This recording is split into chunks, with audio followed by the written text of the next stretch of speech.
Hello, everyone, and welcome to The Labyrinth, a podcast produced by Virtual Executive Director. My name is Becky Brett, and I'm your host. I'm an intuitive executive coach for artists, content creators, and entrepreneurs. I mean, basically anyone who uses their creativity to make a living. Now, as you've heard me say before, the mantra of the Labyrinth is release, receive, return. And using this mantra as a starting point, I help top performers release what is blocking their progress, receive new helpful beliefs, behaviors, and relationships, and then support them on their return as they integrate these lessons into their lives. If this sounds like something you'd like in your life, the application to work with me is in the show notes. Now, this week, I am so excited to bring yet another graduation call with a client. Her name is Ronei Harden. She is a writer, editor, and educator, and a very dear friend. I cannot tell you how much this meant to me to be able to work with her. We have worked together in various capacities for, we've known each other since 2013. Fall of 2013. And we have worked together on both live events and on editing projects, writing projects. She has helped my organization with some copy editing. And she is just a phenomenal friend, a woman of great strength and integrity and joy, and her zest for life is something to behold. Her just fervent desire to live and make a difference and help people bring their own ideas to life through writing is something that it was truly an honor of mine to be able to help her with releasing some pretty major blocks and then receiving and returning in the many ways that you will hear in this interview. Okay, I'm going to stop rambling now because I'd rather you hear it straight from her. So please welcome into the Labyrinth, Ronei Harden. So Ronei, tell the world a little bit about yourself. Well, I am an editor. I am a content writer. I am an educator in the sense that I love to help people learn that they are actually good writers, find their voice, tell their stories, share their content. And occasionally I tutor students, high school students, those that are needing just to polish up a little on their English skills. I'm a mom. I'm a grandmother. I'm a cancer survivor. And I'm a Hawaiian girl.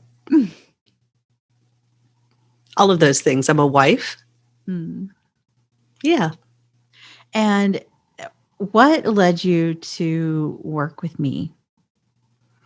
Well, we've worked together in the past. We've always been a great team. I feel like we really collaborate well and work together well. And so I saw what your process had been just in making some shifts and changes in your life. I mean, COVID affected everybody. It didn't really impact me as much as it did other people's jobs. Because I was already working from home anyway. It just hampered my entertainment and my going places life. But I had witnessed you go through a process where you really shifted gears, and that kind of intrigued me as to what it was you were doing that was new. Was it a book you read? Because you've been in my group where we've read great books that have kind of helped us learn about improving ourselves, our businesses, being better people so that we can serve our customers and our clients better. So I thought it was some new thing you had, tapped into. So I wanted to find out more about it. And what did you need most when we started working together? Or can you describe a little bit like what was going on? Well, I mean, like I said, 2020 being the year that was, Mm-hmm. and I was coming out of my cancer treatment. So Mm-hmm. I was starting 2020 with, okay, finally finished the last chemo treatment, just have radiation to go, but then maybe I can be walking on this other side of this cancer battle, and then Mm-hmm. COVID hits and locks the world down. And I was Right. like, well, guess we're going to sit back a little bit longer. Yeah. But because it affected everyone, and the ways that people were responding to it, and then you throw the election in on top of it, and I mean, just Mm-hmm. everyone's um, demeanor and behavior was changed because it was impacted by all of this. Mm-hmm. So what I saw were people responding to these great shifts that we're all experiencing in life. And some of them I was really proud of and amazed at, such as your journey. Mm. And others I was really disappointed and disheartened. I found myself having to reprioritize a lot of relationships Mm. and change some things um, for my own mental health and sanity. Yeah. Um, and so, yeah. And then that combined with something that I'm doing with John Acuff's new book launch, and his group has really turned into something more than I thought it would. So, Mm-hmm. but just as far as the way he's doing it now versus last time. Yeah. And so those kind of things have helped me just really sort of deal with and wrestle with things that I was really holding on to, that I wanted them to continue because they were such great things. Mm. So what were some of those things? Well, some of them were relationships with people, God, those are so hard to let go of. and I have to Sometimes. remember that God sometimes will bring people into your life for seasons Mm-hmm. and then remove them, even though I love them and want them to stay forever. Yeah. Right. Yeah. But it's time, when those shifts come, how well do I adapt to that? So, trying not to be a cranky old lady.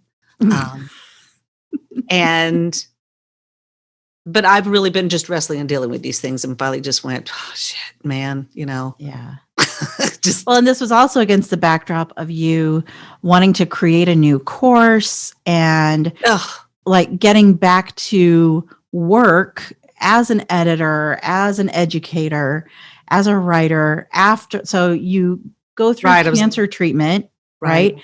You go through the pandemic, and then you're like, I mean, I'm just trying to get up off the ground. yeah, Just trying to exactly. get up. Yeah. I've Yeah. fallen and I really can get up.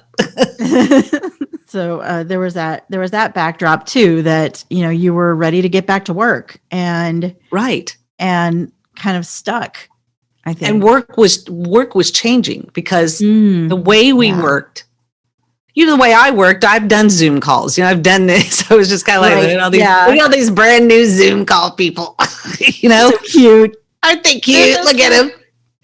You're unmute yourself. Yeah. Just all those joyous things, and yet, yeah. I mean, there was a lot of them. I was like, dang, why? Anyway, and it was one thing. I had one thing happen in that 2-week period that knocked the wind out of me. Yeah. And, I had to deal with that Mm-hmm. of like, oh God, come on, man. It's just, and not let it derail me. Mm-hmm. This other person had content, and I was working on this, I was working on this particular aspect of a course that I wanted to put together, and boom, and out comes this course. I was just like, well, never mind. There's that one. and it really, it just like a landmine that went off. Yeah. And so I realized that for what it was. John's new book is about soundtracks and the things we play in our head. And you and I've talked about this, about those. What are those things? What do we say to them? Mm-hmm. It's kind of funny how it's right along the lines of that, is that we get tripped up by things we can't see. I'm trying to remember where I read this, but it was the analogy of a story of a therapist who told the patient, all right, I want you to close your eyes and I want you to picture a lemon. You can see it, you can smell it, you know the texture. Okay, now you're cutting the lemon. Now I want you to take a bite of the lemon. And the person was like, ew, no, I don't want to take a bite of the lemon. And the therapist said, the lemon isn't real. The lemon isn't real. And neither of all the, so just making someone realize how much we sabotage ourselves Yes. by believing what we think we see as opposed to what's actually happening. And we confuse that in our head. Yeah. So that was so powerful. I was like, okay, there it is. Yeah. There it is. Yeah. That's oh this person that created the course of something similar to what I'm wanting to create. She's out there living her best life and doing her course, and she has no idea who I am or if that I even exist. Her life is not being derailed by mine. Mm-hmm. What the hell am I doing? Yeah. Yeah. Maybe I need to go eat or something, Take a nap. It's time for a snack, get up from the desk. Yeah. So anyway, all that to say, I think but I had to really mentally, sometimes many times during the day, sometimes many times within an hour, tell myself, that's not real. That's not real. That's some feeling or some pre-recorded something in my psyche that whenever I face a situation like that, that song drops and starts playing, and it just plays and plays and plays and plays and plays in your head till it sabotages action. So and it's not been easy. There have been some swears involved. Many swears. And yet each time I just focus on, okay, today we're going to do this. Today we're going to do this. I mean, I have my little list here, my little dry erase board list that I do. Nice. I sit it right in front of me so that I can see it. Yeah. And then I check it off as I get stuff done. And so today was, today was talking to a client and finalizing that she wants to move forward. So the contract is being sent. So, single mom, telling the story of being divorced and telling that story of what happens in the middle. There's before the divorce and getting, and then after the divorce. But she said there's no one that ever talks about what goes on in the middle. And so, and she says, so she's writing a book about that. Let's go back to what you let go of while we were working together. What were some things that you released? Either beliefs, relationships, you don't have to name them by name, right? But, types of behaviors, thought patterns. What were some things that you let go of? I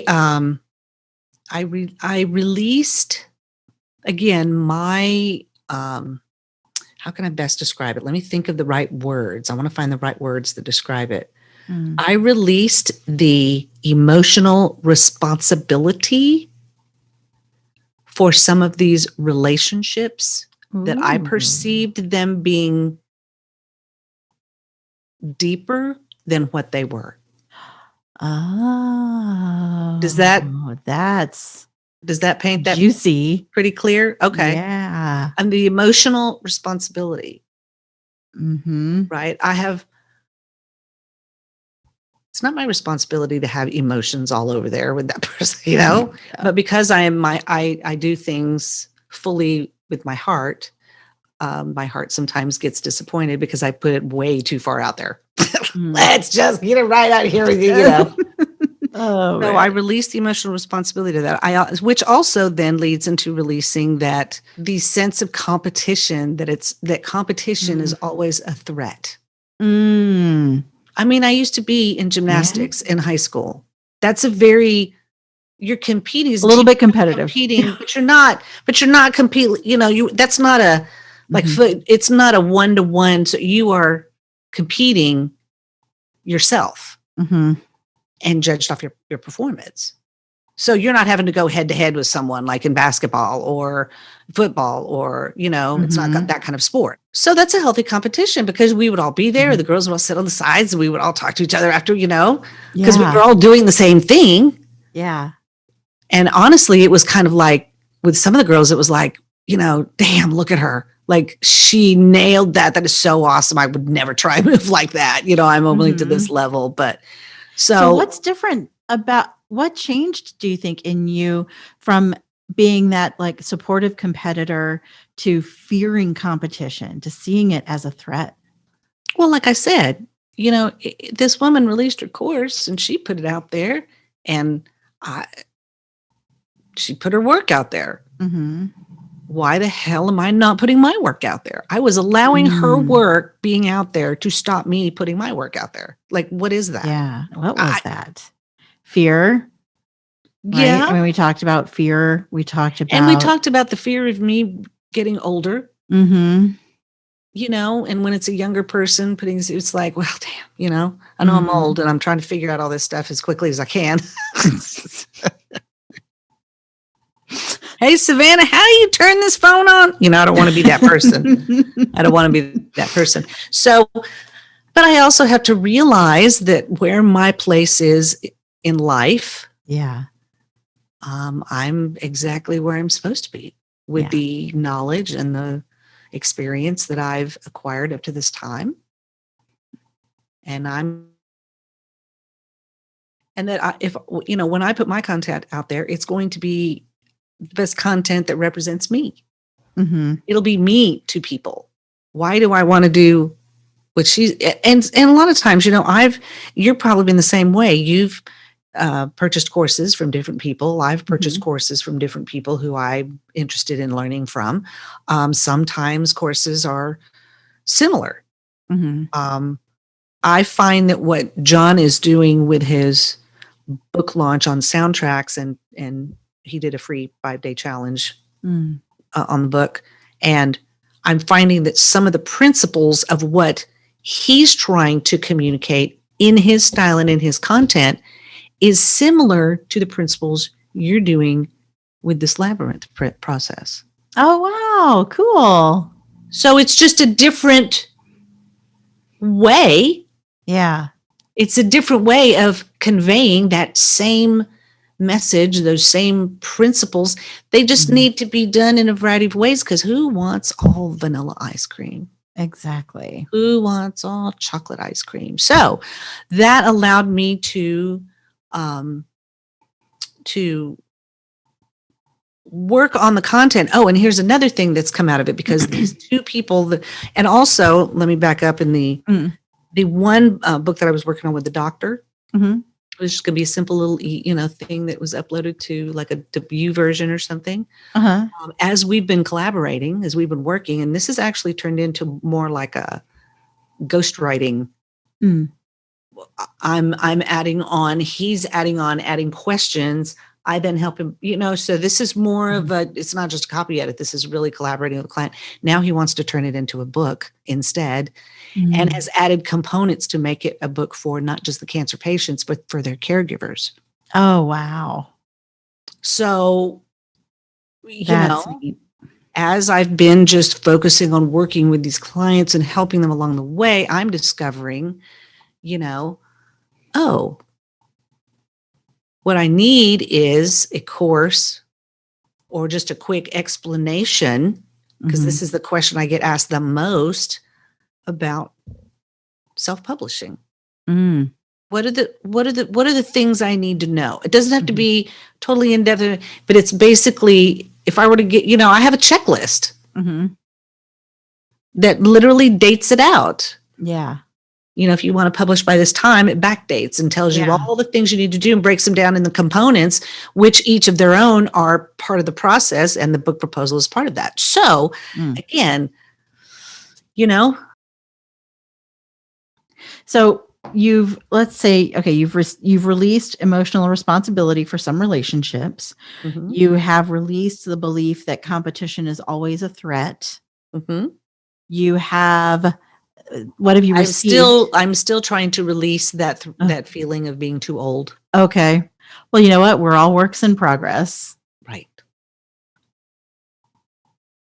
And I think it's Um, beautiful how you recognize that about yourself, that you that's know, an area of where you you think as helps to you pay think as you get attention. older that the ass kickings get a little easier, but they don't. No, they don't.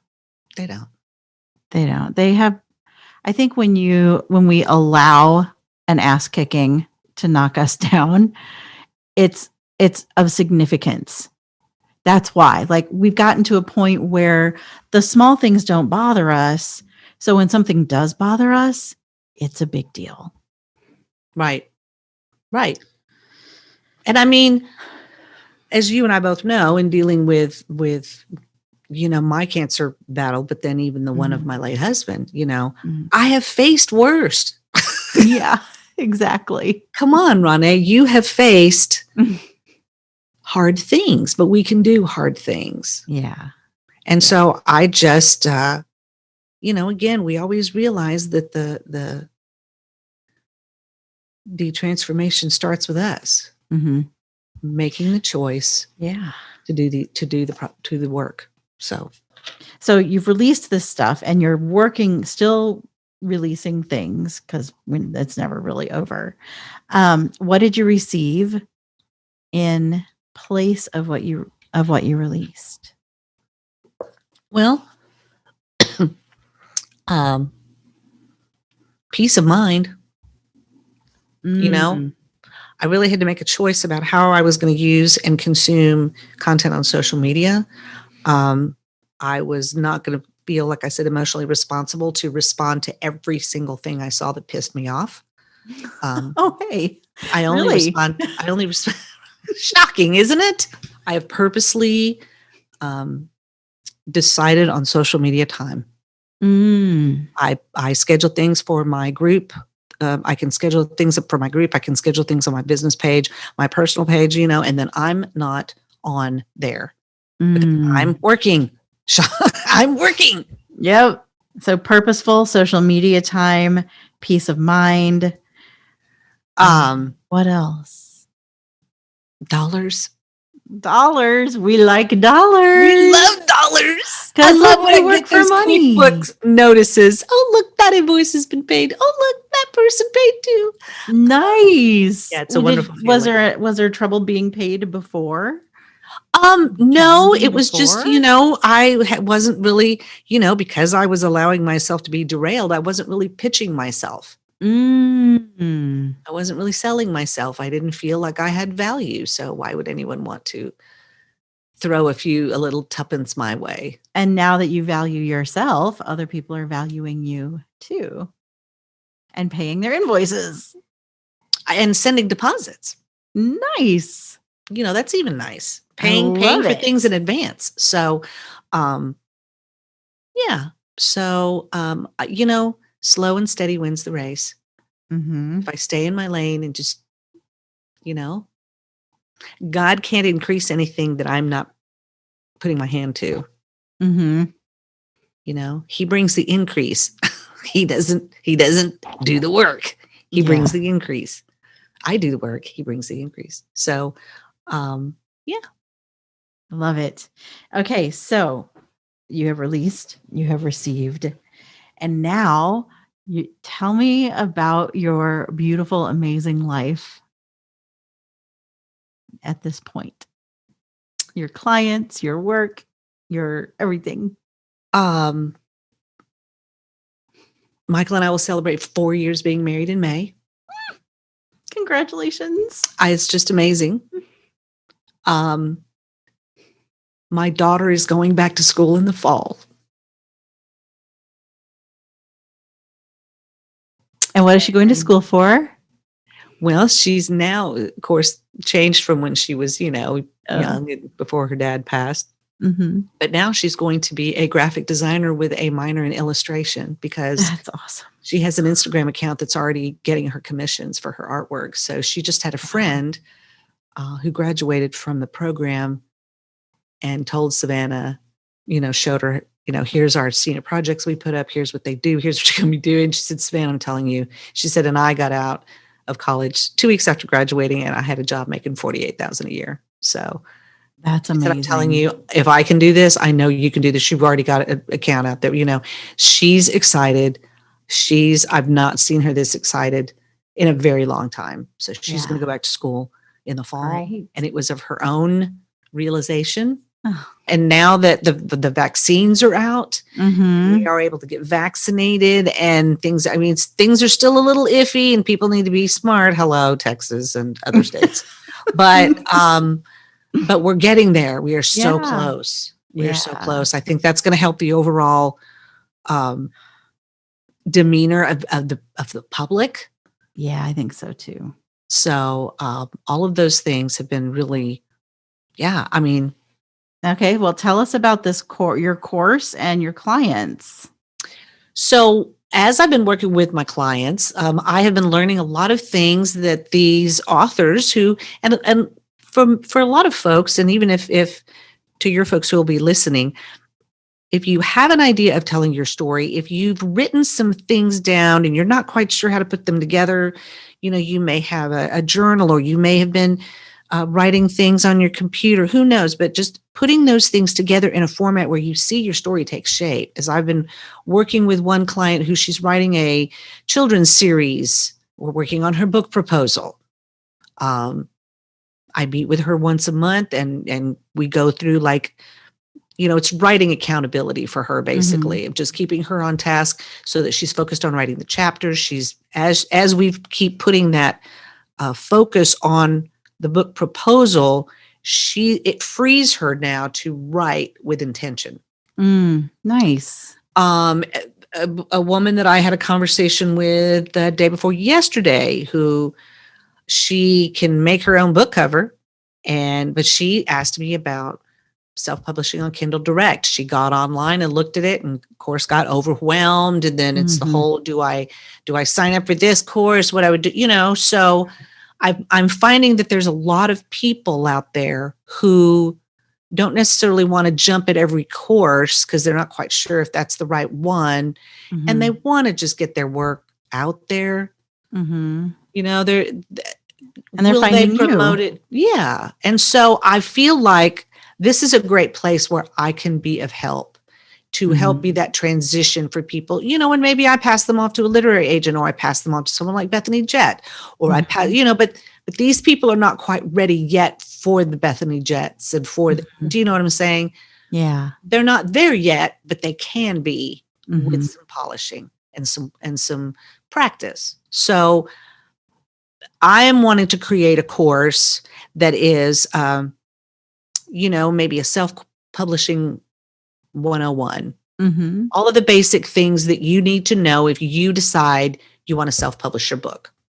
Mm-hmm. The directions that people can publish, what platforms they can publish on.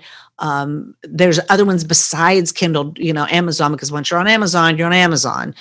But what if you want to put your book on other platforms? Mm-hmm. The whole process of creating the book, you need someone to know how to format the text. You need a book, graphic designer to do the book cover and Mm-hmm. all the front matter and all that kind of stuff. So there's different steps to it. And so the basic steps are easy to cover in a course that just answers those questions for people. Yeah. And then if they want to go deeper, they can schedule another consultation with me to then take that next step and go, all right, let's see which path is the best for you and lay out those steps, those action steps that they can take to then self-publish their work. Nice. Yeah. Was there a moment in the last few weeks when you realized that that people were finding you? Yeah. And I mean, Can you tell me about that? About that, like that moment of realization? well, they just started coming in. I mean, requests and questions and, What because shifted? well, Was there a before and an after moment? I've kind of changed the focus of my show. It's now called From the Editor's Desk. So it's Ah, no longer Coffee Talk with Ronei. So it's not just getting together and talk coffee. We're yeah. talking about stories. So of course I do a Mm. recap of the week that was, and we talk about all the things that happened this week, Mm-hmm. and look at the stories and talk about different aspects of story, why it's important to write a story. Um, there's lots of things going on every week you could write a story about. Mm-hmm. How about you write me a story? Tell me what you think about Harry and Meghan. That's going to be a topic for this week. Yeah. And the time change. How funny that incident happened on the weekend that we're having to go through a time change. So, right? There's always opportunity for story around us if we're open to them and we're open to allow that creativity to come to us. But it's not going to come to us when we've built walls up around us. And so a lot of what that was that I was dealing with were walls that were just there. Things that have been programmed for whatever reason. Yeah.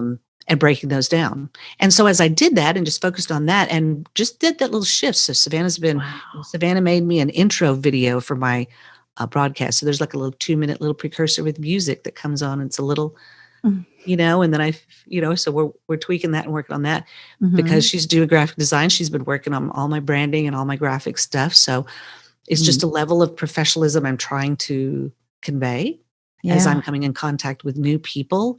It's not just about staying in the old groups and all the friends that we all have. It's branching out into those opportunities. And so as I've been able to do that, and just the way I guess I'm putting those things out there, I'm starting to get an email or I get a message or I get a, hey, just want to ask you a question. And that's what it's turned into. Wow. So is there a connection to the things? Well, of course they are. It's evident, right? That a lot of times what we it sounds redundant, but the way we think, what we're putting in our minds, what we're putting in front of us, what we're focusing on, that's going to be the thing we produce. Is there a particular thing that you and I did together that sticks in your head that you might still do, some exercise or practice? What was the one you had me do? It was when I wrote down all of the things. Taking out the trash. And because that's a popular one. And because we are moving, going through things, we are literally taking out trash and getting rid of things that we've held on to for. It's like, I'm going to do more of that next week in Tennessee, right? Yeah. I'm going, I moved stuff from a storage unit to my garage. Now we're going to go through the garage. It's just that 1 week was just to get this from the storage unit to the garage. Imagine the metaphor. And I've read this really great book lately. And this woman's use of metaphor is so incredible that she is able to get the message across without naming names or calling it. It makes you look at it from a different perspective. What's the book? And look at the deeper things, right? So anyway, because I've been in that reading her style of writing, it's made me think about and look at other things in the same way and the metaphor and the stories that are there. What is the name of the book that you're talking about? Cast, The Origins of Our Discontents. It's written by Isabel Wilkerson. She's a Pulitzer Prize winning journalist. This book is heavily researched and deals with caste systems in the world and the one that exists in the United States. Love it. So, but the woman, the way that she writes, I mean, God, you read the first 20 pages and you're just like, well, I'm in for some, she's educated. Everything is very well researched. What she's presented is so documented. You could literally stop what you're reading and go do a Google search on whatever comes to mind that you're thinking about as you're reading this book, and you'll find documentation on what she's talking about. So it's not just, anyway. So that's had you looking at things differently then. And just asking myself, why am I holding on to this? Why am I holding on to this? Yeah. When was the last time I used this? My kids, one time when we were cleaning out the house, we were pulling stuff out of the pantry. And I was like, they were like, God, Mom, this stuff is really old. I was like, well, what do you mean? Like, what's the expiration date? They would pull the thing off and go and blow the dust off of it. And I was like, never mind, throw it away.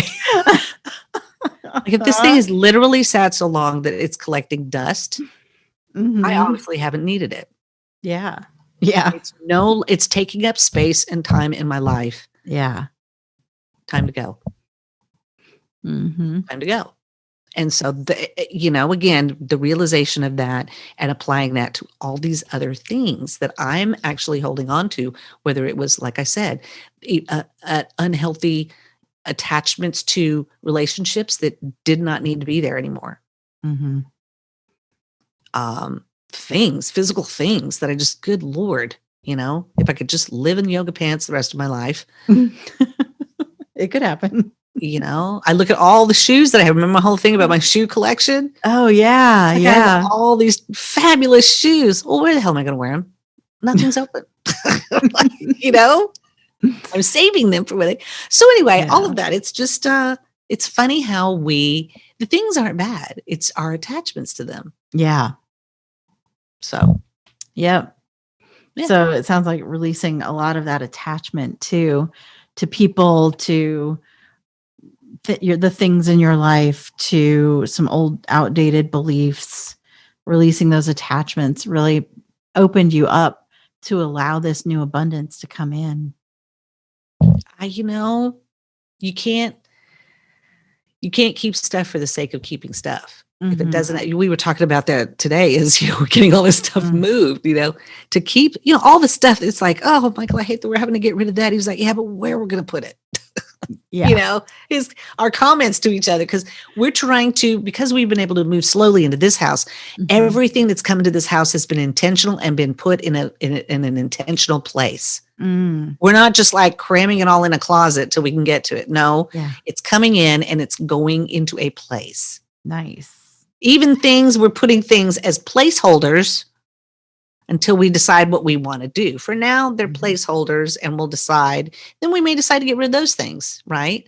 But when you're mixing, his life and stuff with my life and stuff, and trying to find a common and a thread, lifetime, and some of 2 it, lifetimes of stuff. and we just want to get rid of that and get new stuff that's our own. Yeah. Right. So it's been a lot of that. And again, applying the principle of that to these abstract things, right? They're not tangible things, they're abstract things, but they're still as weighty as the physical things. Yeah, so I'm excited. I'm excited to see oh yeah. And I mean, when I go to Nashville, there's one other person I've got to contact him, but I may be meeting with him in Nashville to talk about his book. Oh my gosh. Right? Wow. It was in John's new course thing that as people are in and talking and you make a comment of, well, here's what I do. Yeah. Here's who I am. Whoosh, here comes all the, can I have, So again, it's a whole new, but it's a different level of, from what was before, because John's even changed and evolved and learned. And so again, watching him grow and learn all these things, it's been kind of fun to be along for the ride as well. But this, again, this, like I said, it was amazing that this is right on the tagline of your thing that we started. I mean, you started the whole ball rolling, Wow. So anyway, that's been fantastic. Is there anything else about our experience of working together that sticks with you, or that you your patience through the process? I mean, I loved when, for those that are listening, man, I mean, this is the real deal. If you want to make progress, Becky's going to work with you and hold you to a level of excellence. So, I mean, I loved when I had that day, remember? And I think there were some swears in the email. Oh, for sure. There were. Remember, I was just like, and you were like, what did you say? Something like, so you sabotage here. Like, we didn't see that coming. Yeah. Oh, I was like, damn, did she just flick I called you out. Did she just flick me? And yet you were so loving and kind still. You were just like, you flicked, and then you were like, okay, but take as long as you need. Yeah. We're still going to talk next week, and we're still, We're still going to keep moving. Yeah. And so I appreciated that. I appreciated that, that accountability Mm. and that calling me to a higher level than the one that I was falling down and pouting in. Because Yes. I allowed that comparison trap to absolutely derail me. And Yeah. and that was like, hold up. Well, I think you don't here's something. Don't hire a coach if you're not ready to actually change, Do the work. Do the work. because Yeah. it's because we do things like call you out on repeating past behavior that you claim to want to do differently. And yet, why would I want to come to you to work with me if I didn't want you to work with me? Yeah, You know? So exactly. Yep. I appreciated your level of accountability and yet your patience to allow me space to feel Mm, that so that I could then move past it. yeah. You let me feel it so that I could figure out a way to move past it. That's what was so helpful. Hmm. So helpful. Oh, I'm so glad. Yeah. Everything that's happening is so exciting.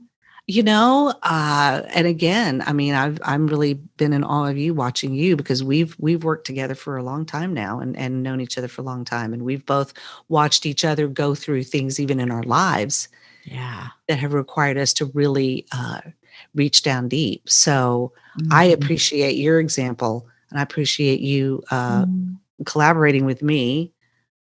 And so I'm just excited to see, not only more good stuff for me, more dollars, but more of those for you too. More of Yeah. those Oh, for well, you thank too. you. Thank Yeah, you. yeah. I think, working with creative people is my utter joy. And so being able to shine a light, Absolutely. help you see the way. Absolutely. Um, that just excites me to no end. Oh gosh, I can't wait to see some of these books that come out of this Oh, I know. I mean, stage of I'm your life too. right. And I mean, I had to send a message to the girl that works on my website to say, hey, so I've got to update this page because I've actually added more books. And I've got like another testimonial or so that I got to put Oh on my there. So, gosh, that's so so great. it's just more of getting those things taken care of and focusing on improving and fine tuning and tweaking so that again, what I present out there is my best work on how I Yeah. can help folks tell their stories. Well, thank you, Ronei. As always, it was a joy to get to work with you again. If you would like more of Ronei Harden, you can find her on her website, RoneiHarden.com, on her Facebook page, which is also Ronei Harden, and I will have links for these in the show notes. If you enjoyed this podcast, please share it with a friend, subscribe wherever you get your podcasts, and if you really love it, please leave a review.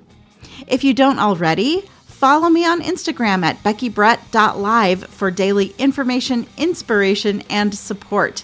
And if you're looking for a coach, the link to my application is in the show notes. Remember, you can lose yourself in a maze, but you can find yourself in a labyrinth.